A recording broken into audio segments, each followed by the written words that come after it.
Ustadz kerjanya apa? Pak Ustadz kan diizinkan Allah untuk berdakwah ya Pak Ustadz. Iya. Apa duitnya dari situ Pak Ustadz? Enggak.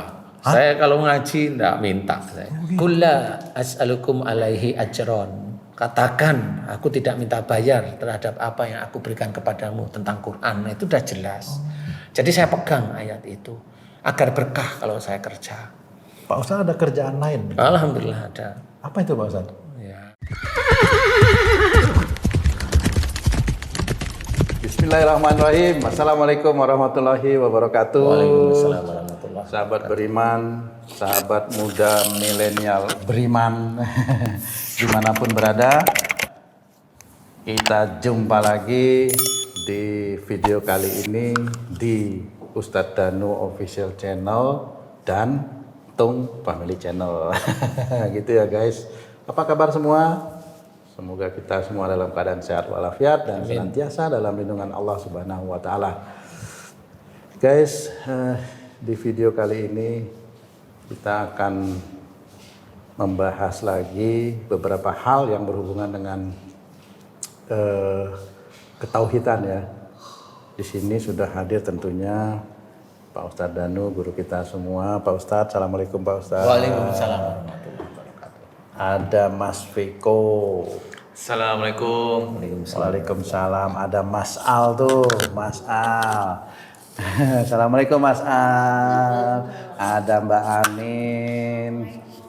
Waalaikumsalam. Ada Ibu Mary. Wah, itu istri saya guys. Ada Mbak Tita. Waalaikumsalam. Ada Ibu Ustadz, Ibu Bulan. Ada kakak kembar nih. Waduh, kakak kembar. Apa kabar? Baik, alhamdulillah. Ada adik mana ya? Adik. Adik juga ikut nih. Wah, adik juga ikut. Ikut ya, Dek. Kita mau ngaji sama Bapak nih, Dek. Oke, guys. Bersama ini kami doakan juga kepada teman-teman dan sahabat beriman dimanapun berada. Semoga Allah mengampuni banyak kesalahan dan dosa-dosa yang pernah kita lakukan sejak balik hingga saat ini. Baik kepada orang tua kita, kepada saudara kita, pasangan kita, anak-anak kita, orang-orang yang ada di sekitar kita. Amin ya rabbal alamin. Dan Allah mudahkan semua urusan dunia dan akhirat kita. Amin ya rabbal alamin. Allah perbanyak pahala, ditingkatkan pahala dari semua kegiatan yang kita lakukan, yang memang kita niatkan karena Allah. Amin ya rabbal alamin. Ta'adus bin nikmah juga kita ucapkan kepada guru-guru kita yang telah mengajarkan kita, memberikan pengetahuan kepada kita, wabil khusus kepada guru kita Al Ustadz Danu yang dengan atas izin Allah masih menyempatkan waktunya untuk mengajarkan kepada kita tentang Quran dan hadis dengan tujuan yang mulia agar kita selalu dekat dengan Allah dan kembali ke jalan Allah, agar nantinya kita bisa meraih surganya Allah di hari kemudian nanti. Amin ya rabbal alamin. Sahabat beriman dimanapun berada, ikuti terus video ini ya. Dan jangan lupa yang belum subscribe, silahkan di subscribe, like and share, sebarkan ke seluruh dunia. Ya, mudah-mudahan ini bisa menjadi amal jariah buat kita semua nanti. Baik Pak Ustadz dan juga sahabat beriman, saya ini sebagai seorang orang tua nih Pak Ustadz, pengen rasanya anak-anak saya itu mendapatkan pekerjaan yang layak gitu untuk masa depan mereka gitu Pak Ustadz. Karena kan mereka juga sudah selesai menamatkan sekolahnya di jenjang ya S1 ya gitu. Pengen juga rasanya dia punya pegangan untuk masa depannya nanti. Bukannya mereka itu belum pernah kerja Pak Ustadz, tapi ada yang keluar katanya tidak cocok dengan pikirannya gitu. Jadi keluar, ada yang sudah kerja dibully di tempat kerjanya gitu Pak Ustadz ya, karena kan ada yang pakai hijab, ada yang enggak, jadi mereka seperti itu. Kalau saya pikir-pikir ya Pak Ustadz, di zaman sekarang ini kayaknya enak kerja jadi pegawai negeri gitu.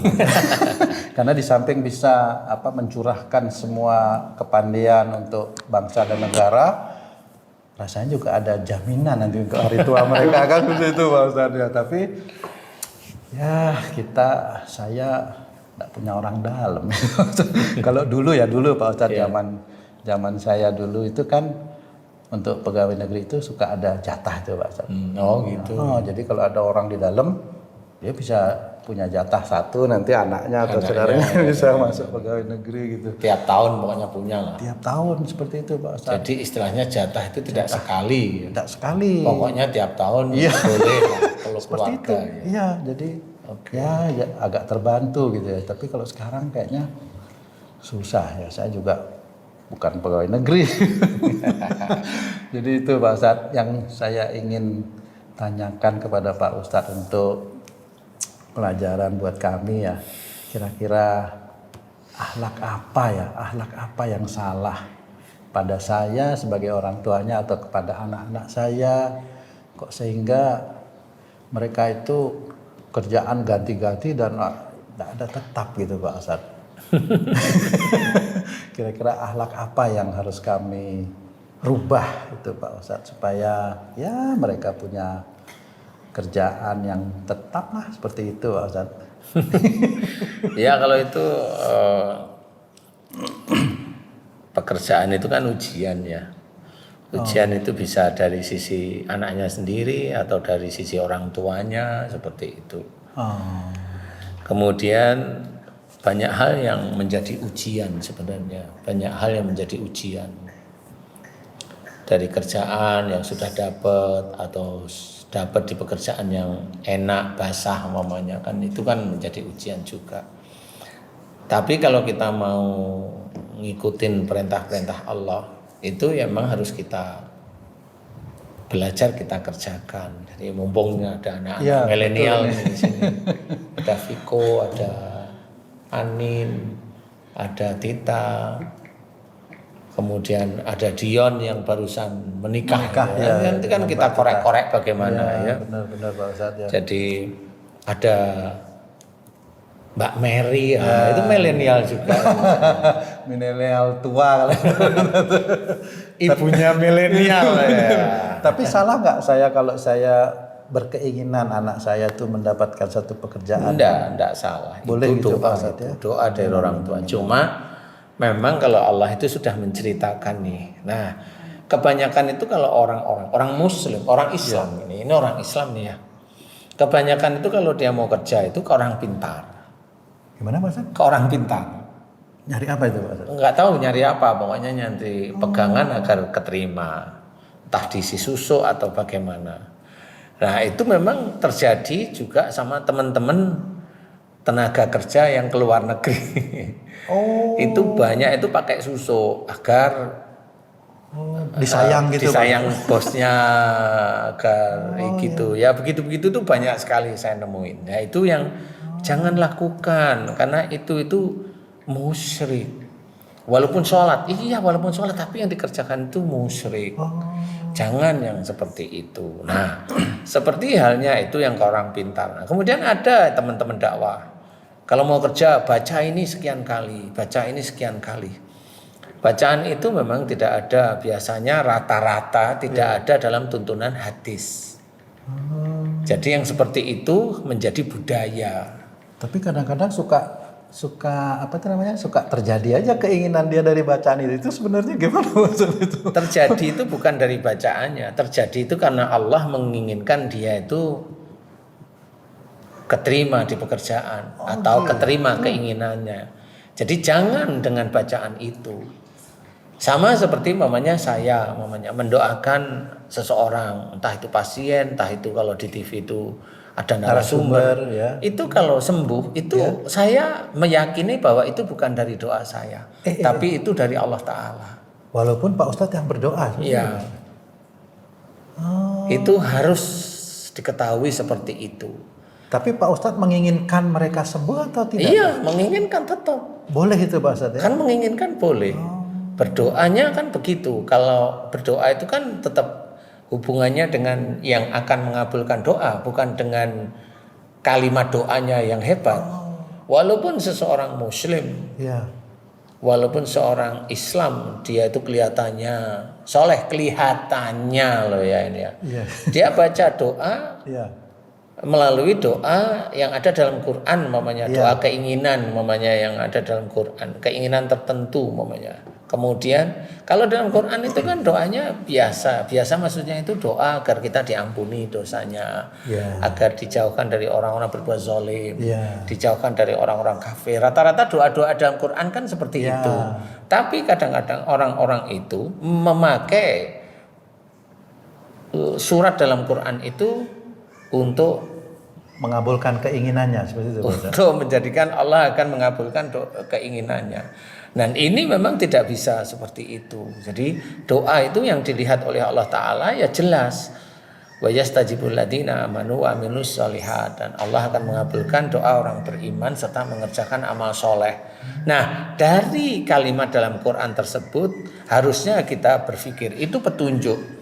Berarti kalau kita ingin doa-doa kita itu diijabah oleh Allah Ta'ala, berarti iman kita itu kita kuatkan. Amal soleh kita tingkatkan. Maaf Pak Ustadz, iman itu maksudnya yang mana? Ya iman salah satunya yang paling kuat nomor satu adalah iman kepada Allah Ta'ala. Jadi iman kepada Allah Ta'ala itu tidak hanya cuma percaya kepada Allah. Iya, betul. Ya. Tidak hanya cuma seperti itu. Sama seperti mamanya kayak saya berdoa kemudian dikabulkan. Ya. Saya harus belajar bahwa doa saya ini bukannya dikabulkan oleh Allah Ta'ala, tetapi melalui doa inilah sebenarnya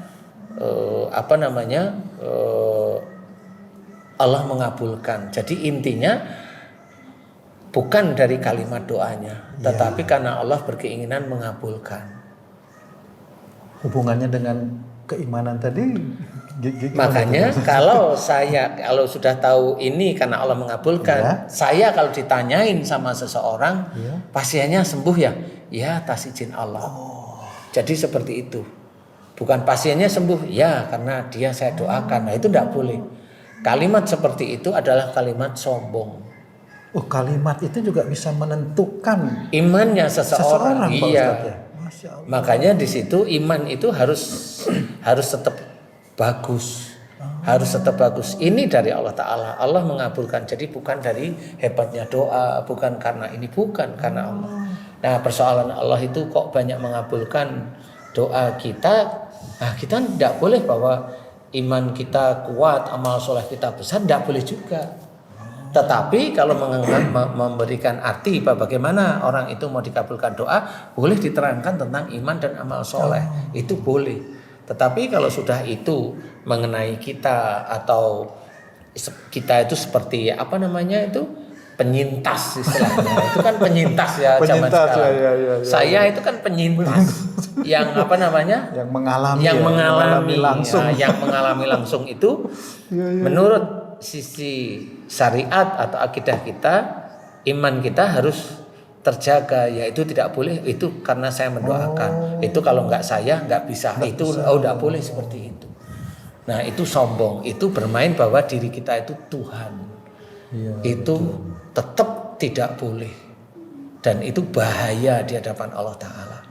Makanya kalau orang-orang yang memang mau mendoakan sesuatu, dilihat. Bicara sehari-hari itu dilihat aja.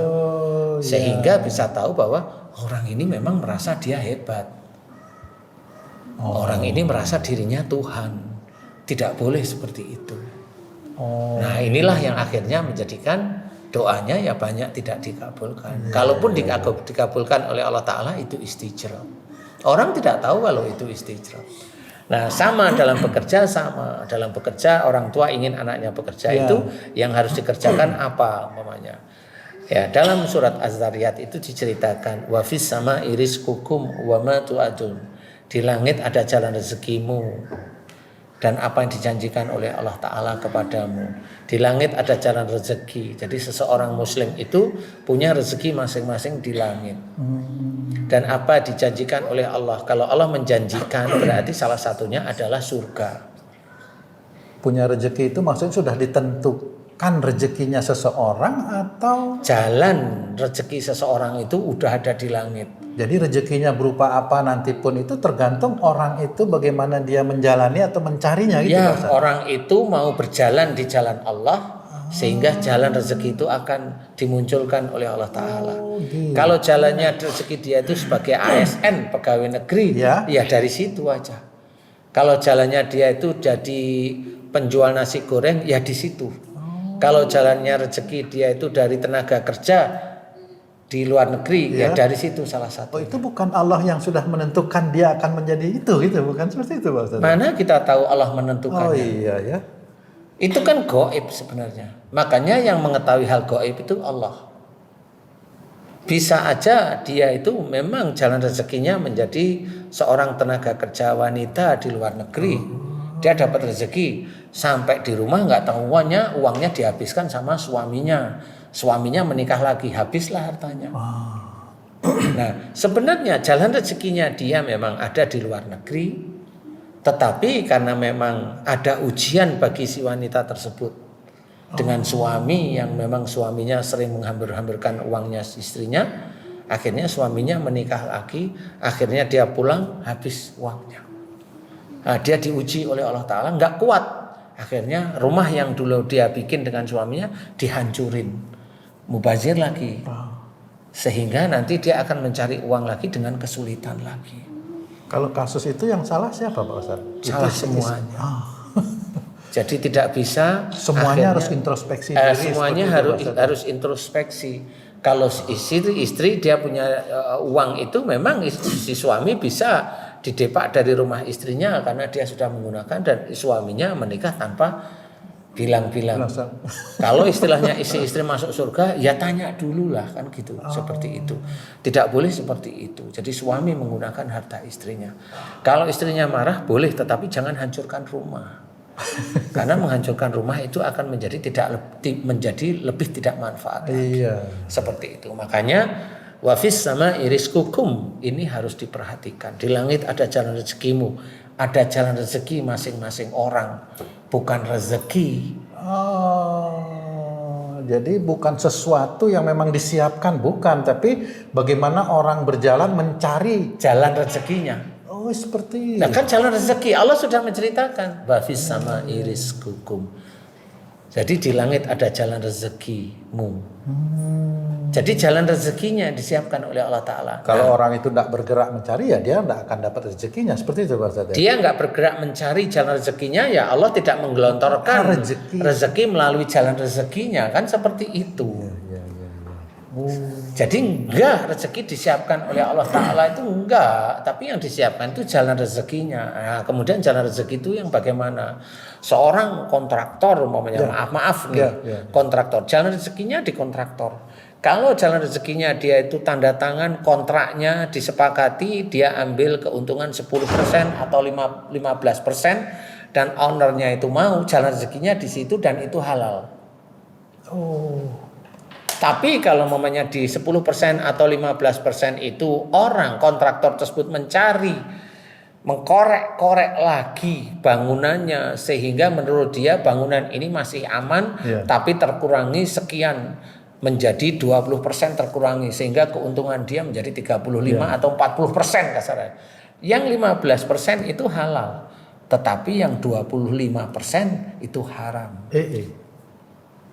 Walaupun dengan usaha dia itu sendiri Pak. Usaha nyuri. Itu kan usaha nyuri. Usaha apa? Kan kontraknya sudah jelas di situ.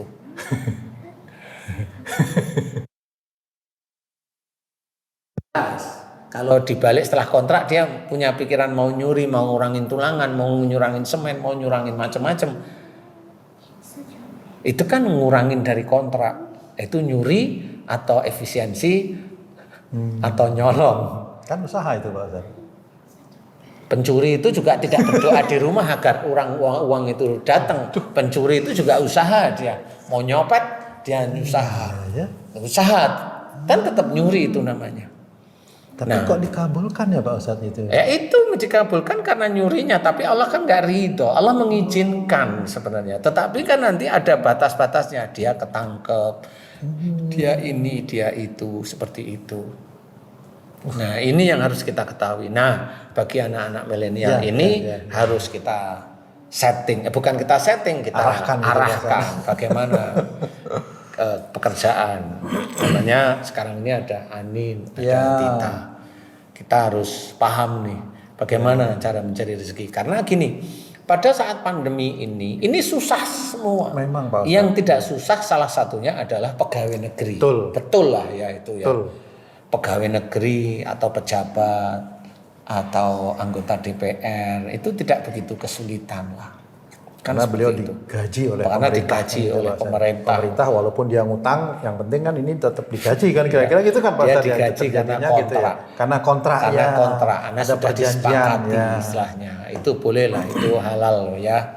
Tetapi jangan yang nyuri-nyuri yang begitu-begitu. Walaupun banyak yang di ini. Nah, di pandemi ini memang sangat sulit. Sangat sulit sekali untuk memperoleh kesempatan untuk bekerja. Apalagi kemarin pandemi atau sebelum pandemi itu kan ASN banyak yang di KO, dipensiunkan dini. Pensiun dini itu kan banyak itu. Teman-teman itu pensiun dini itu kan banyak itu. Semua diarahkan ke arah sana. Termasuk perusahaan-perusahaan itu kan pensiun dini kan banyak itu. Banyak yang dirumahkan. Nah, di situ karena apa? Karena memang susah nyari kerja. Nah, cari kerja itu gimana? Coba buka warung. Buka warung itu nanti yang buka warung lama marah. Dia ke orang pintar, ke dukun, warung baru dipasangi, pasang mantra, pasang raja, pasang boneka, pasang ini agar warungnya mati. Walaupun dia itu muslim, walaupun dia itu sholat, dia melakukan perbuatan ini musyrik. Itu salahnya apa itu, kok bisa orang-orang itu kok iri gitu ya Pak? Lah, karena memang dia punya nafsu agar dia punya uang lebih banyak. Dia tidak tersaingi sebenarnya. Dia lupa bahwa Allah itu yang maha memberi rezeki. Tapi dia mencoba menghentikan dengan cara-cara yang tidak baik. Yaitu dengan cara-cara sihir. Menaruh di situ. Seperti itu. Nah ini seperti hal tersebut ini itu musyrik.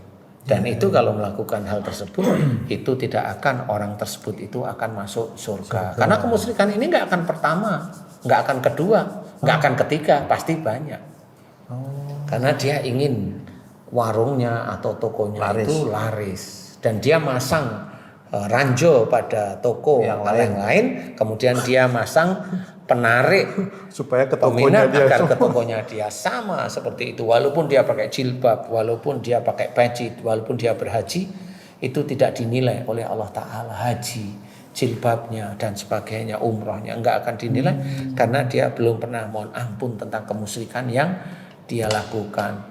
Dan dia tidak bisa mencopot yang sudah dipasang di tubuhnya. Itu harusnya. Nah, bagi anak-anak milenial sekarang ini ya memang harus ada pikiran yang lebih matang, seperti kayak umpamanya jualan online, karena online ini kan lebih mudah gitu, lebih atau lebih susah disantet. Iya. Karena agak susah didukunin ya, walaupun bisa kalau dukunnya pintar itu bisa, tetapi agak lebih susah lah ya. Jadi resikonya enggak. Nah, cuma memang kalau memang Allah itu sudah mempersiapkan jalan rezeki di langit. Di langit ini jalan rezeki ini belum turun. Jadi orang untuk menurunkan jalan rezekinya dari langit itu dia harus innahum kanu qabla dzalika musyinin. Sesungguhnya mereka di dunia selalu berbuat kebaikan. Kebaikan itu ya sholatnya, ya baca Qur'annya, ya ya puasanya. Kemudian juga hormat kepada orang tuanya, kemudian membantu pada orang tuanya, membantu saudara-saudaranya. Ini berbuat baik, berkata yang baik pada orang tuanya, seperti itu. Bisa aja orang itu baik dengan orang tuanya, tapi dia memang nggak punya keberanian untuk menjadi seorang entrepreneur. Itu bisa. Oh iya, kan itu memang enggak bisa semua orang punya ya Pak Ustaz. Sebenarnya itu bisa belajar kalau otaknya itu bisa berpikir itu sebenarnya bisa belajar. Entrepreneur itu bisa belajar. Tetapi itulah yang harus kita kerjakan. Salah satunya anak-anak itu harus mengerjakan itu. Sesungguhnya mereka di dunia selalu berbuat baik. Itu pegang itu. Walaupun orang-orang non-muslim di luar sana itu dia tidak menyembah kepada Allah, dia itu memintanya kepada patung, kan begitu ya. Iya, betul. Dia itu banyak hal lah yang dia minta-minta itu kepada jin, makhluk halus, dewa-dewa macam-macam yang nggak ngerti saya sendiri. Nah, ini bukan kepada Allah Ta'ala. Nah, itu rahmannya Allah, tetap orang-orang itu dikasih. Kalau dia rajin, Iya, betul. kalau dia ya ulet, tapi kan dikasih hanya cuma di dunia aja, di akhiratnya nggak dapat apa-apa. Nah, bagi kita yang muslim, saudara-saudara kita muslim harus kita benahi, harus kita luruskan. Sebelum lanjut nih, Pak Ustadz kerjanya apa? Pak Ustadz kan diizinkan Allah untuk berdakwah ya Pak Ustadz. Iya. Ya? Apa duitnya dari situ Pak Ustadz? Enggak. Saya kalau ngaji enggak minta saya. Oh gitu. Iya, jelas dalam Quran sudah dijelaskan. Qul la as'alukum alaihi ajron. Katakan, aku tidak minta bayar terhadap apa yang aku berikan kepadamu tentang Quran. Nah, itu sudah jelas. Jadi saya pegang ayat itu agar berkah kalau saya kerja. Pak Ustadz ada kerjaan lain? Alhamdulillah ada. Apa itu Pak Ustadz? Ya belum, nantilah. Nantilah. Ini dari kerjaan atau dari apa nih Pak? Ya alhamdulillah dari kerjaan. Alhamdulillah. Allah, Ya. seperti itu ya Pak. Iya, karena memang kalau dakwah ya dakwah, ayat dakwah dipakai. Kalau kerja ya harus kerja, ayat kerja dipakai. Nah, kalau ayat dakwah dan kerja itu ada punya kita, berarti sebagai seorang laki-laki ya harus dakwah dan kerja. Makanya kalau kita memang kalau ada seseorang dakwah tidak mau megang ayat dakwah itu ya nggak apa-apa, silahkan. Kalau dia masih minta bayar ya monggo silahkan. Kalau saya nggak ini kok nggak terlalu ribut dengan yang itu. Tapi kalau saya enggak, kenapa? Allah menyuruh. Sama seperti Allah menyuruh puasa. Allah menyuruh. Kan ada orang Muslim ya, orang Islam yang tidak berpuasa. Iya. Nah kan menyuruh Allah. Karena enggak ketahuan kan Pak. Tapi sama, itu dakwah. Kalau Allah menyuruh jangan minta bayar, lalu dia minta bayar, lah itu monggo gitu. Oh gitu. Seperti itu. Kalau saya enggak, silahkan. Berkah enggak itu Pak Ustadz kalau yang Wallahu a'lam. Kalau itu dianggap kerja ya monggo, itu dianggap kerja, jadi bukan dakwah. Kalau dakwah memang harus seperti itu. Ini ada dakwah itu memang untuk mencari pahala dari Allah Ta'ala. Pahala yang sangat pahala istilahnya. kalau yang seperti maaf nih Pak Ustadz, kalau yang kayak khotib sholat Jumat tuh Pak Ustadz, itu kan kadang-kadang mereka dikasih istilahnya bisaroh dari kota amal itu ya gimana? Enggak, itu kan nggak apa-apa ya. Oh itu boleh Pak Itu Ustadz? boleh karena kalau beliau nggak minta boleh Oh, aja sih. kalau dikasih oke, Boleh. kalau minta ini yang harus Jangan hati-hati. Kalau menurut saya janganlah ya. Kalau menurut saya jangan, tapi kalau dikasih monggo. Karena kan nggak ada pekerjaan dakwah itu kan nggak ada. Ya dakwah itu dakwah, berhenti, jangan diembel-embeli pekerjaan dakwah itu jangan sampai. Karena kalau memang itu pekerjaan dakwah itu ya pasti orang itu jarang mengamalkan ayat-ayat yang ada dalam Quran. Taunya dia hafal aja yang diberikan. Jadi Iya, mengamalkan Masya belum Allah. tentu. Seperti itu. Iya maaf Pak Ustadz, Ya. nih para milenial nih, tadi kata Pak Ustadz itu disebutkan mereka di dunia selalu berbuat kebaikan gitu Pak Ustadz. Iya. Ayo ada yang mau tanya nggak nih? Ini Nin, Mbak Anin, Mas Piko, ada yang mau tanya. Ayo. Anin, kita tanyain Mau dulu tanya Anin nggak? ya. Ayo. Di Di dunia. Karena itu hubungannya dengan nanti Allah memudahkan kita untuk mendapat pekerjaan mumpung ada kesempatan. Ayo. Ini udah bisa belum? Assalamualaikum Pak Ustadz. Waalaikumsalam warahmatullahi. Pak Ustadz, sebelumnya kan Anin pernah kerja di perusahaan yang cukup besar lah gitu Pak Ustadz. Iya. Terus di sana ada kendala gitu Pak Ustadz, misal sama atasannya. Apakah ada kendala sama atasannya, kayak nggak hubungannya kurang bagus sama atasannya? Hubungannya kurang bagus gimana tuh? Maksudnya bertentangan sama bosnya. Kita sama atasan itu bertentangan. Apa yang atasannya mau nggak sesuai sama apa yang kita udah kerjain gitu. Lah ya namanya atasan kan pasti dia mau nyuruh sesuai dengan yang dia mau kan kira-kira gitu. Kalau kayak gitu, gimana sih Pak Ustadz cara menghadapinya? Apakah maksudnya ada hubungannya juga nggak sama akhlaknya kita, makanya kita dapat atasan yang seperti itu gitu Pak Ustadz? Iya Pak Ustadz itu jadi atasan yang nggak bisa diatur oleh bawahan. Saya juga mau cuma Iya itu. Gimana? Itu kalau kamu jadi penyihir cocok. Iya. Iya tuh ya. Itu cocok. Itu cocok gitu kalau jadi penyihir. Maksudnya adalah apa namanya? Ya namanya bawahan itu kan harus nurut sama atasan ya loh. Malah maunya dibalik itu gimana sih? Balik sih Pak Ustadz, gimana caranya supaya kita tuh lebih legowo? Lah iya sih.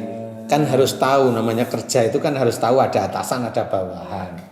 Kalau umpamanya kamu itu kerja mau legowo ya harus tahu itu dulu sehingga pada saat kamu kerja itu nanti kalau atasan itu nggak sesuai dengan kamu itu tahu kalau itu atasan. Dan kamu kan bukan yang punya perusahaan kan gitu. Jadi atasan itu kan lebih senior, lebih senior daripada kamu. Loh minta nyokok begitu, ya. Jadi kalau memang gimana lebih cocok begini di dalam pekerjaan atau di dalam kehidupan itu hampir mirip dengan hampir mirip dengan kejadian sehari-hari yang kamu kerjakan. Kalau umpamanya atasan itu kok seringnya nggak cocok aja sama kamu, atas pindah ini nggak cocok, nggak ini nggak cocok, teman-teman nggak cocok. Nah biasanya itu insya Allah ya ini berhubungan dengan kamu. Kamu itu di dalam keluarga dengan saudara-saudaramu itu sering cocok apa sangat sering nggak cocok, hanya itu aja sebenarnya. Oh iya benar Pak Ustadz. Sering nggak cocoknya sih Pak Ustadz. Hah? Sering nggak cocoknya. Sering nggak cocok.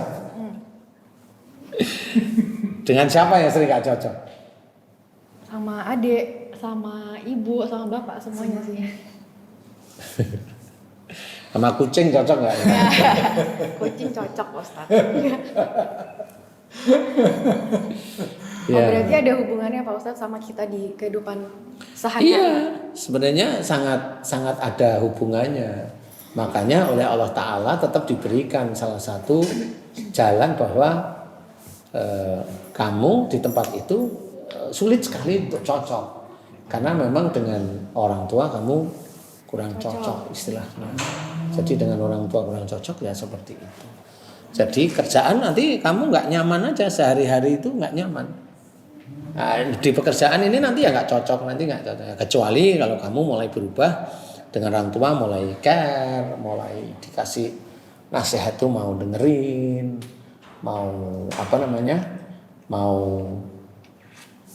maulah istilahnya, mau dengerin, nurut seperti itu. Nah, nanti dalam pekerjaan juga seperti itu. Oh gitu. Iya.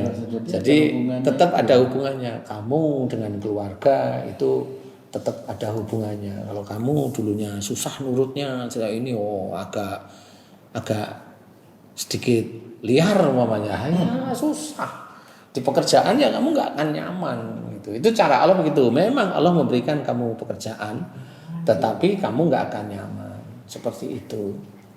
Nah itu kamu harus menebus istilahnya. Kalau Allah itu gitu. Itu petunjuk dari Allah bahwa kamu dengan orang dekatmu itu ada yang nggak cocok. Bisa mama, bisa papa, bisa saudara, itu ada yang nggak cocok. Nah itu yang harus kamu fahami bahwa kamu harus berubah, minta maaf sama orang tua, minta maaf sama saudara. Nah dari titik itu mudah-mudahan insya Allah nanti kamu diberi pekerjaan oleh Allah Ta'ala itu nyaman. Kan gitu ya, nyaman istilahnya. Jadi seperti itu.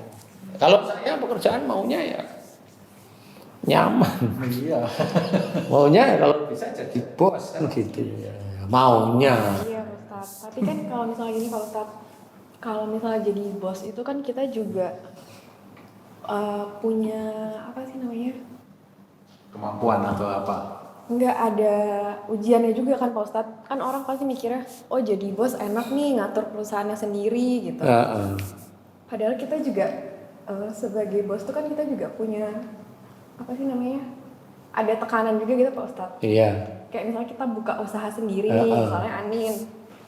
Sekarang punya usaha sendiri. Apa itu Nen? Apa itu sama? Jualan baju Pak Ustadz. Namanya Sachiko. Online? Iya online. Namanya apa namanya? Sachiko. Sachiko. Iya. Kok kayak kucing sih? Sachiko. Sachiko. Itu kayak bumbu masak malah. Sachiko. Oh Namanya iya? Sachiko. Jualan apa itu? Jalan apa Baju itu? muslim Pak Ustadz. Baju muslim. Iya. Oke, ya. Iya. Gimana juga caranya kita buat ngatur itu loh Pak Ustadz. Kita sendirian misalnya Anin sendirian. Kalau dua ada atasannya, sekarang sendiri. Sekarang Jadi sendiri, oke, ya. semuanya tuh dipikirin sendiri gitu Pak Ustadz. Gimana supaya kita tetap ada di jalan Allah juga dalam mencari Rezeki rezekinya. situ. Kalau mau gaji papa boleh kan, papa udah pensiun. Digaji anak boleh Pak Ustadz ya? Boleh. Tapi gengsi nggak tuh? tapi ada ini loh tuh. Tapi kemarin ada ibu-ibu di NTB itu, Iya. dia kerja sama anaknya jadi buruh cucinya, buruh nyetrika. Dia kerja sama anaknya, tapi sama anaknya kayaknya menurut ceritanya nggak digaji. Akhirnya ibu ngambillah HP anaknya. Iya ngambil lah ya. Kalau nyuri kan nggak pantas lah. Ngambil HP anaknya, tetapi sama anaknya dilaporin ke polisi. Padahal ibunya nggak pernah digaji.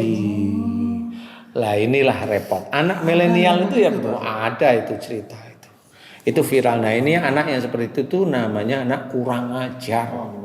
Harusnya ibu itu nggak perlu kerja, nggak perlu ini, nggak perlu ini. Anak itu ngasih. Ini ibunya disuruh kerja sama dia, udah disuruh kerja, nggak digaji. Ini menurut ceritanya. Ibunya jilbaban, itu sedih. Makanya kadang-kadang orang-orang Islam itu kadang-kadang ya gitu, pelit. Karena dia ingin kayanya aja, pelit suruh ngeluarin buahnya. Katanya kalau nggak pelit nggak kaya. Banyak orang-orang itu nyuruh sedekah, tapi dia sedekah kadang nggak mau. Ada orang yang dulu itu nyuruh sedekah viral. Kalau kamu punya kesulitan, sedekah, semua sedekahin. Nah, pada saat dia punya kesulitan, suruh sedekah nggak mau lah. Itu kan namanya menjilat ludahnya sendiri lah. Ini nggak boleh seperti itu. Makanya gitu Pak Ustadz. ya dianggap oleh Allah Ta'ala seperti itu. Makanya harus hati-hati kita. Bicara pun hati-hati.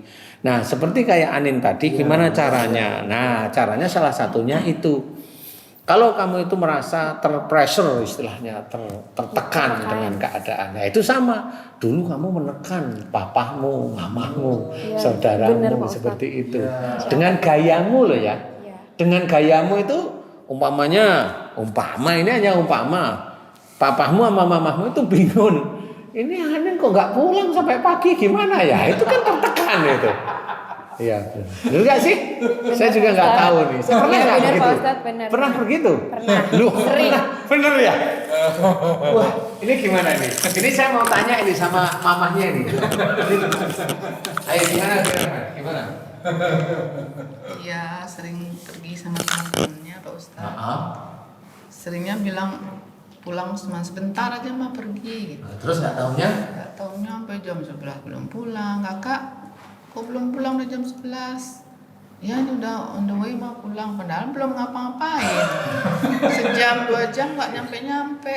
Ya anak muda biasa lah ngaret-ngaret. Akhirnya papanya yang saya ini. Oh di telepon gitu ya? Iya. Oh hatimu gimana nih Meh? Menurut waktu itu sekali 2 kali itu gimana nih? Ya. Mikirnya apa ya? Tersakiti sebenarnya, cuman saya mikir mungkin saya juga dulu banyak salah. Jadi kena karma dari anak sendiri gitu. Ya oke.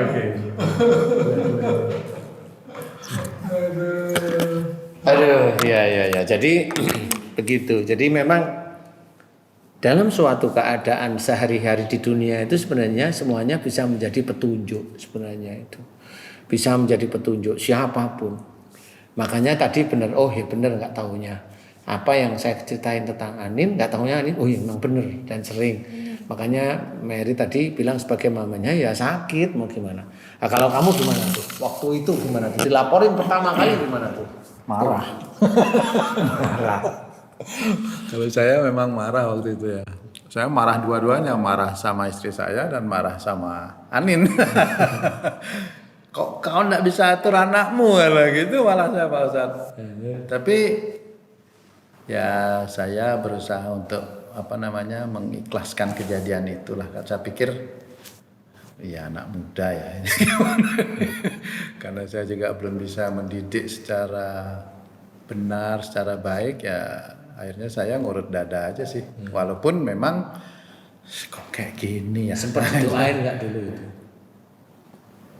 Apanya Pak? Didoain aninya gimana Pak? Masa dibiarin gitu? Saya terus terang mulai belajar bisa berdoa itu kan dari Pak Ustadz. Sempat doa dulu, sempat doa. Dulu ya enggak sempat. Tapi terakhir itu Terakhir insya Allah. apa doanya? Mudah-mudahan teman-teman milenial ini bisa paham gimana beratnya orang tua mendidik anak itu gimana. Doanya gimana coba tuh? Kalau saya sih doanya saya ya Allah jika memang saya sering membuat anak saya itu marah dari tingkah laku saya, ampuni saya. Dan jika anak saya itu pernah menyimpan marah dan jengkel kepada saya sebagai ayahnya, sebagai orang tuanya, aku mohon kepadamu ya Allah, ampunilah kesalahan anak-anakku. Nah, seperti itu aja sih saya. Jadi saya yang pertama itu mohon ampun atas kesalahan saya yang jika karena kesalahan saya membuat anak saya itu marah. Dan saya juga mohon ampun jika perbuatan saya ini akhirnya menjadi ujian bagi saya melalui anak saya dari perbuatan saya yang saya lakukan kepada orang tua saya.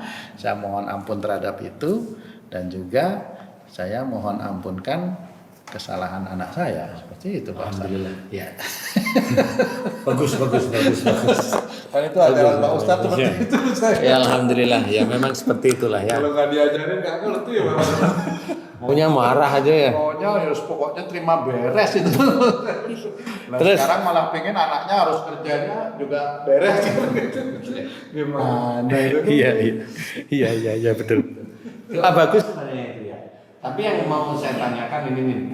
Kamu kan kerja sendiri nih ya. Iya. Nanti diperbaiki aja hubungan sama papa, mama, sama saudara diperbaiki aja. Insya Allah seperti itu ya.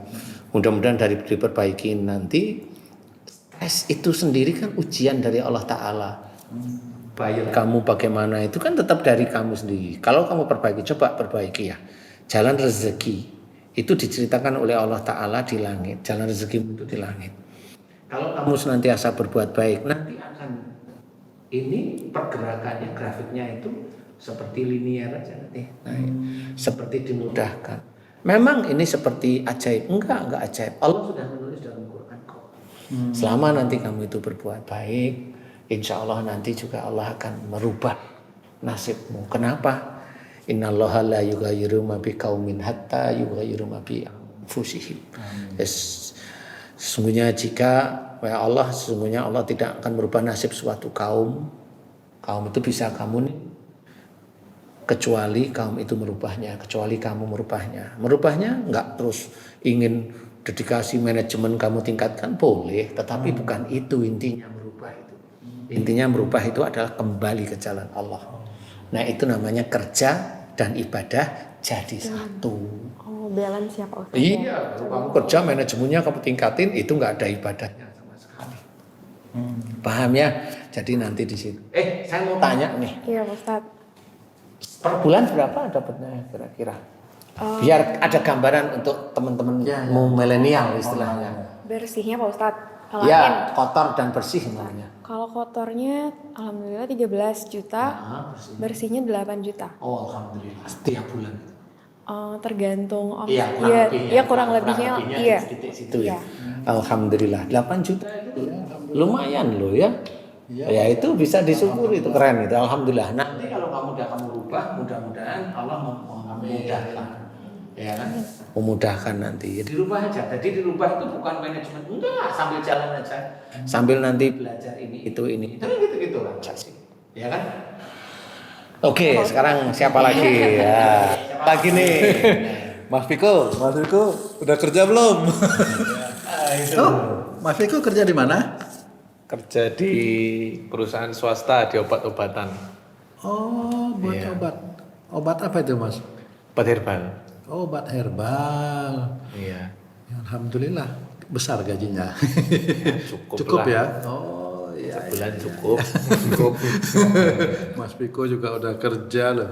Alhamdulillah. Mbak Tita sudah kerja juga? Alhamdulillah dititipin Allah bisnis sendiri, online shop. Waduh, guys, ini Mbak Tita ini putrinya Pak Ustadz Danu nih juga bisnis ini sama dengan Mbak Anin ya. Apa Mbak Tita bisnisnya? Baju juga? Iya, baju juga, makanya sambil Masya Allah. karena Anin sekarang tinggalnya kan di Jogja, Om. Jadi Oh. sekarang bisa sharing. Iya, bareng betul. berdua. Ya, sekali-sekali saya dipanggil Pak Tung, sekali-sekali panggil Om. Gak apa-apa ya, guys.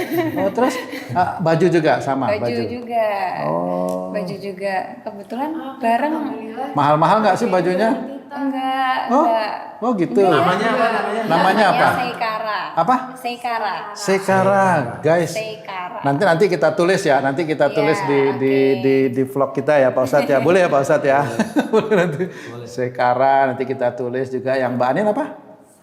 Sachiko. Ya, guys, kalau ada yang mau apa nanti berminat dengan baju-bajunya Mbak Tita atau Mbak Anin, nanti bisa kita tulis ya. Kita tulis di deskripsi atau kita masukkan. Boleh ya Mbak Tita ya? Boleh, Om. Itu bahan ambil dari dalam negeri apa luar negeri? Ambilnya dari dalam negeri. Kita dalam berdua negeri bareng-bareng semua nyari ngehandle nyari bahan, Sendiri? balesin chat, ya packing berdua, ya. Sendiri? Berdua. Oh, berdua? Bareng operasional. Aku mau dah kalau digaji nanti ini. Gajimu berapa nih dulu? Dulu di waktu kerja di itu 5 juta. Oh, 5 juta, dia dapat 8 juta udah. Oh, ya, alhamdulillah, masa ada peningkatan Ya, ya. alhamdulillah. Dan sekarang bekerja tidak ada tekanan dari bosnya kira-kira Iya. gitu kan? Nah, bosnya ya dirinya sendiri gitu. Kamu harus memacu dirimu sendiri mulai sekarang nih. Nanti Papa bantu insya Allah. Terus Mbak Tita, Bantu ngabisin ATM. kalau Mbak Tita pengen tahu berapa tuh penghasilannya? Ayo per bulan berapa Mbak Tita? Kotor sama bersih berapa? Iya, nggak apa-apa. Kalau yang alhamdulillah Ramadan ini kan lumayan meningkat ya Om ya. Apanya? Penjualannya. Omsetnya? Alhamdulillah. Apa? Di kotornya 150. Oh, stop. Masya Allah, alhamdulillah. Innalillahi wa inna ilaihi raji'un. Kok jadi sedih saya? Terharu Pak Ustadz, kok bisa? Itu apa karena Mbak Tita ini anaknya Pak Ustadz atau gimana nih kiat-kiatnya ini? Saya mesti tanya Mbak Tita atau harus tanya Pak Ustadz? Coba ditanyain dulu, Kiat-kiatnya apa tuh Mbak Tita itu? Awalnya gimana? Awalnya dulu, yang gimana dulu itu? Siapa? Awalnya gimana? Bapak kasih masukan, Hah? Oh. coba jualan baju gitu. Oh, gitu. Cuman memang dari awal dibilang juga nggak usah buka toko ya Nduk, buka di rumah aja. Kenapa nggak usah buka toko? Kenapa? Karena sebenarnya ada warung makan juga. Oh. Diminta Bapak untuk bantu handle di warung makan, cuman karena warung makan itu awal mungkin rame ya Om, Pak Tung maksudnya. Ya, nggak apa-apa.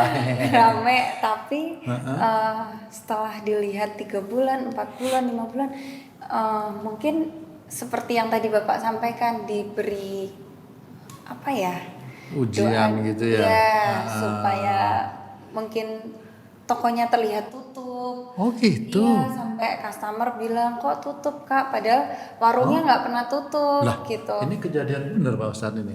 Iya, emang begitu. Beberapa kali itu nggak cuma satu kali, dan customer sampai bilang, Kak kok warungnya tutup ya, saya udah parkir di depan gitu, tapi katanya tutup gitu. Masya Allah. Cuman ya mungkin ujiannya seperti itu, akhirnya Bapak bilang coba Nduk usaha buka jualan gitu. Awalnya sih Tita ambil Om zaman-zamannya batik tie-dye gitu, Tita ambil di pasar cari-cari. Oh gitu, Masya Allah. Lewat online itu ya Mbak ya?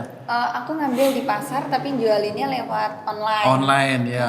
Ambil di pasar. Artinya barang jadi di pasar terus Iya, dijual online setelah seperti itu. Tita cari-cari untuk suppliernya, dapat di Pekalongan. Setelah itu mulai menurun tie-dye. Baru alhamdulillah sekarang produksi sendiri. Tie-dye itu apa? Tie-dye itu kayak batik jumputan. Apa itu? Oh, batik yang dijumput diambil gitu. Ngambil, celup, ngecer. motif. Cara ngelukisnya itu dijumput. Astaga, saya pikir jumput itu kayak orang ngambil itu loh Pak. Oh, teknik pembuatannya. Ditali itu loh, ditali. Oh, ditali. Awalnya jualan batik berarti ya Om ya. Awalnya itu untungnya atau omsetnya berapa Mbak Tita? Awal-awal itu. Sebulan awal nggak ada yang beli Om. Allahu Akbar. Rugi dong. Ya Iya. normal namanya. Jadi juga mengalami Sebulan. pasang surut seperti itu ya. Sebulan awal nggak ada yang beli, akhirnya nyoba nyari tahu gimana sih cara jualan online gitu. Terus buka di YouTube. Itu mentornya siapa itu kalau boleh tahu mentornya dulu itu? Bapak sambil dikasih tahu juga, iya. Loh. Ini bapak ini mentor ya, pendakwah ya, waduh bingung. terus. Setelah itu mulai endorse dikasih tahu, oh Bapak bilang coba endorse gitu. Oh iya ada namanya endorse ternyata Om. Apa itu endorse tuh? Endorse itu Dipropagandakan gitu. dipromosikan Oh, promosi ya. sama influencer. Endorse influencer. Iya. Promosikan barang kita. Untuk promosiin barang Berarti kita, memang aku ada- kirim ke influencer itu. Mulai dari itu, alhamdulillah mungkin Mulai Jalan, naik iya, seperti itu ya Mbak Tita ya. Ya alhamdulillah, dari ndak laku, ndak ada yang beli sampai sekarang seperti itu hasilnya ya, Masya Allah. Alhamdulillah itu Pak Ustadz. Itu kalau kotor berapa tadi 150 ya? 50 Pak Ustadz. Itu bersihnya berapa? separuhnya mungkin. 75-an. Oh, alhamdulillah. Kok bisa separuh? Seharga Xenia kayaknya. Mau tahu.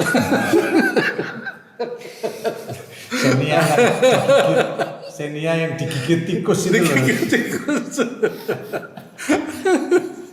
Wah, alhamdulillah loh sampai seperti itu ya. Itu kalau boleh tahu nih Mbak Tita. Tadi kan Bapak bilang selalu berbuat baik. Itu Mbak Tita sama Bapak sama Ibu gimana itu? Pernah jengkel? Jujur loh ini, harus jujur Iya, loh ini. jujur.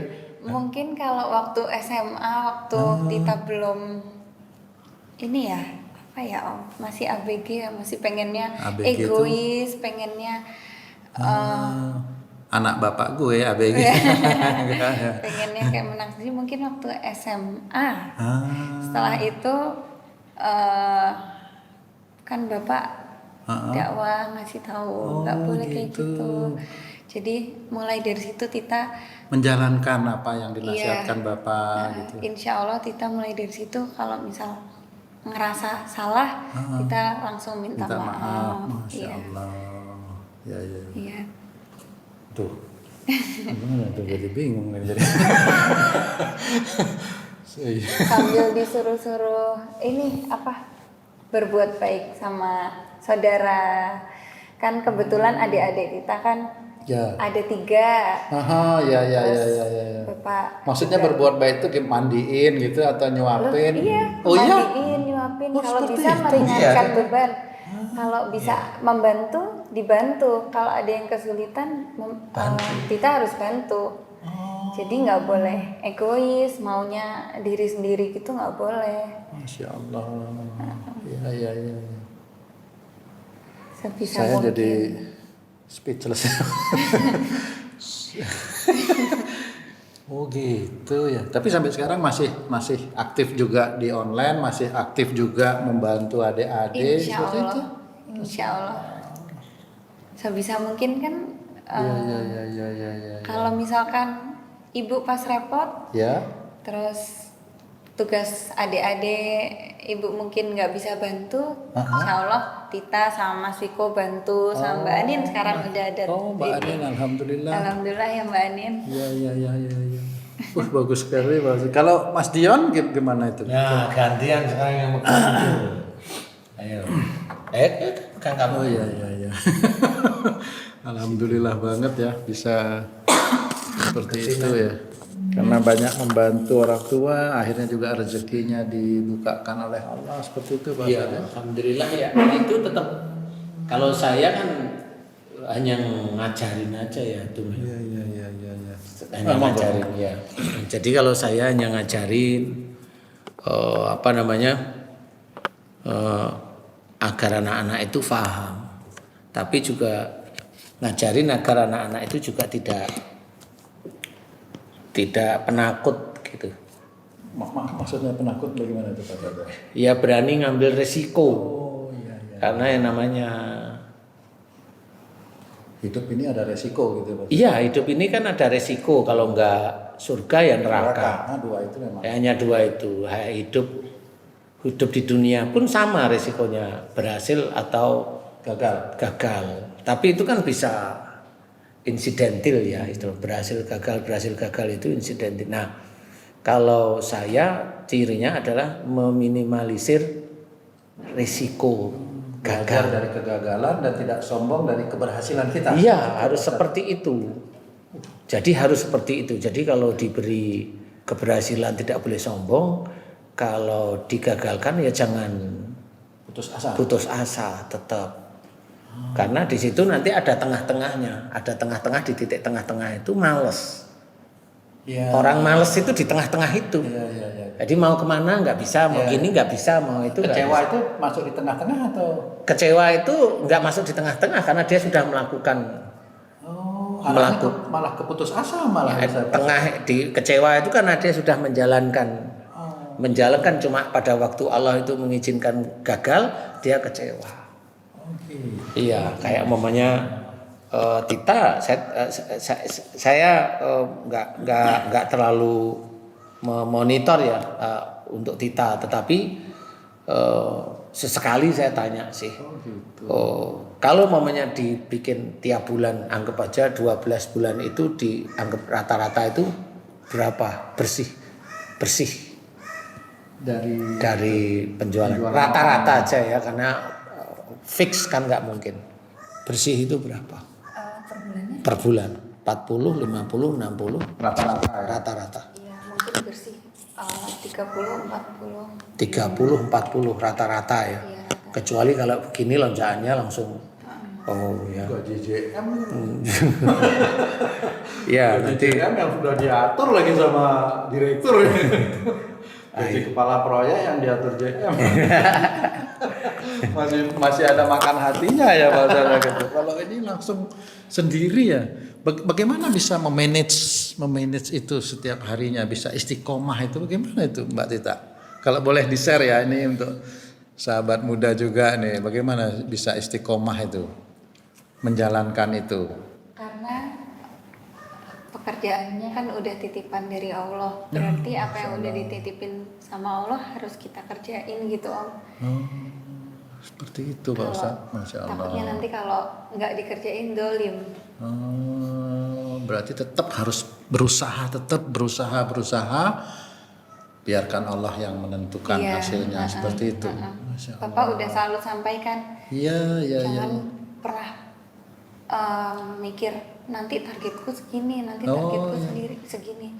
Karena nanti ketika punya pikiran seperti itu, ketika gagal nanti kita gresuloh kecewa. Betul. Saya juga sering dengar dari Bapak itu. Allah, gitu. iya, sama. Iya benar. Iya. Masya Allah. Mas Dion nih, Mas Dion. Iya Pak. Sebagai bapak muda ini mungkin juga bisa jadi pelajaran untuk para para kaum muda dan milenial. Kerjanya apa Mas sekarang Mas? Kerjanya Saya itu Pak Tung dititipkan orang tua buat ngurusin cucian mobil sama ada usaha online sendiri tapi masih kecil-kecilan Pak Tung. online juga nih. Tapi kecil-kecilan. Ini enggak pada saingan nih Pak, online ini semua. Malah saling bantu Pak Tung. Oh, malah saling Iya. bantu. Sama Ya, kadang alhamdulillah. bantu-bantu packing buat istri sama istri juga. Packingannya istri. Alhamdulillah Pak Ustadz sudah ada. Nah, yang saling bantu ini menurut saya geli di telinga saya. Kan boleh Pak Ustadz saling bantu nih. Kan saling bantu ya, saling. Saling bantu itu tetap ada bedanya sebenarnya tuh. Kalau menurut saya gini, kalau mamanya ini kan suami istri nih, Iya. kita kan udah naik nih. Nah ini Dion lagi naik nih, naik lagi baru berusaha. meniti. Nah yang saling bantu tuh yang mana nih saling bantu? Oh iya ya. Nah, saling bantu yang mana nih? Saling bantu itu ya. Kalau ini yang sudah berhasil membantu yang belum berhasil kan kira-kira gitu. Gimana? Enaknya gimana nih? Nah, ya. Jadi intinya itu bukan saling bantu sebenarnya. Jadi intinya itu adalah ya saya malah sering membantu istri boleh. Boleh ya Pak Ustadz ya? Ngomong begitu karena saling bantu yang sebelah mana kan gitu. Coba kalau kita berpikir gimana saling bantu? Yang satu sudah, yang satu masih meniti. Saling bantu. Gimana? Berarti yang ini turun.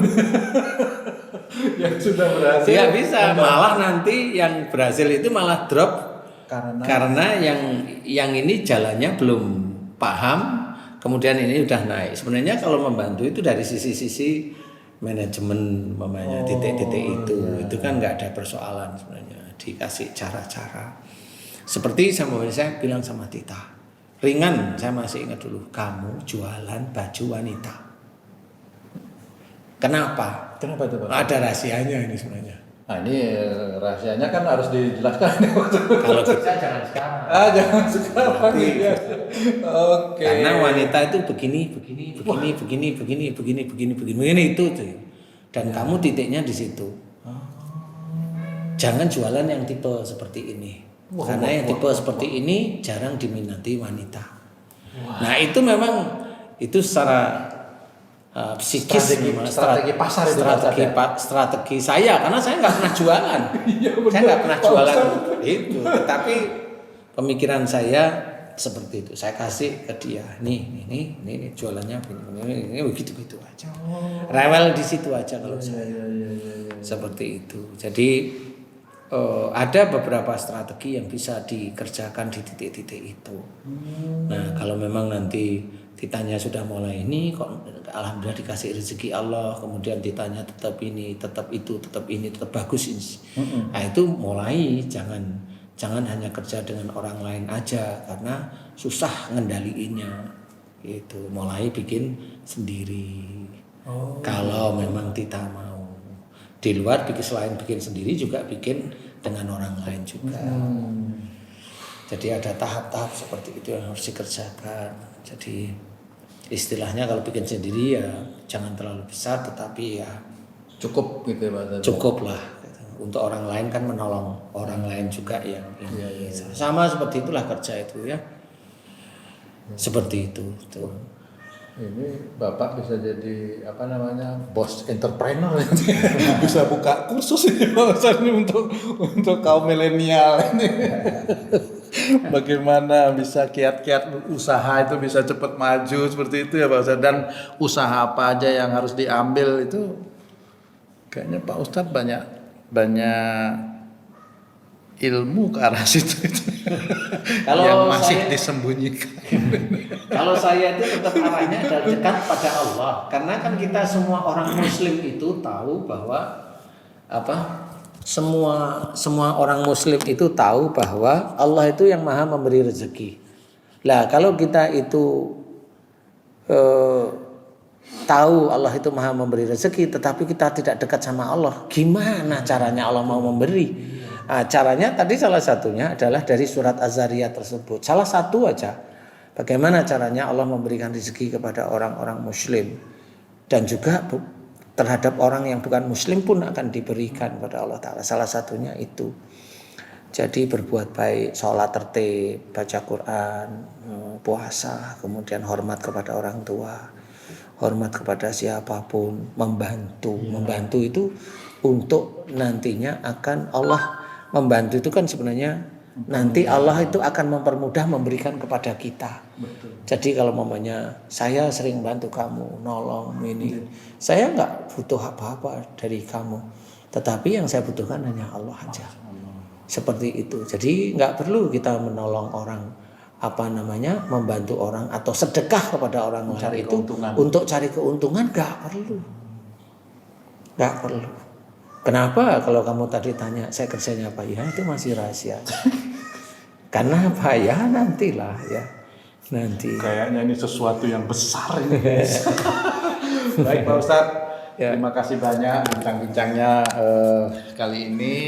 Karena waktu kita terbatas nih Pak Ustadz, ada kesibukan lain juga mungkin. Terima kasih Mas Piko, Mas Al, Mas Dion, Mbak Tita, terima kasih ya udah sharing-sharing sama kita di sini buat sahabat beriman, buat kaum milenial juga, mudah-mudahan bisa memberikan manfaat. Ibu Mary, terima kasih, Mbak Anin, Mas Agi. Nah, sahabat beriman, akhirnya waktu jualah yang memisahkan kita.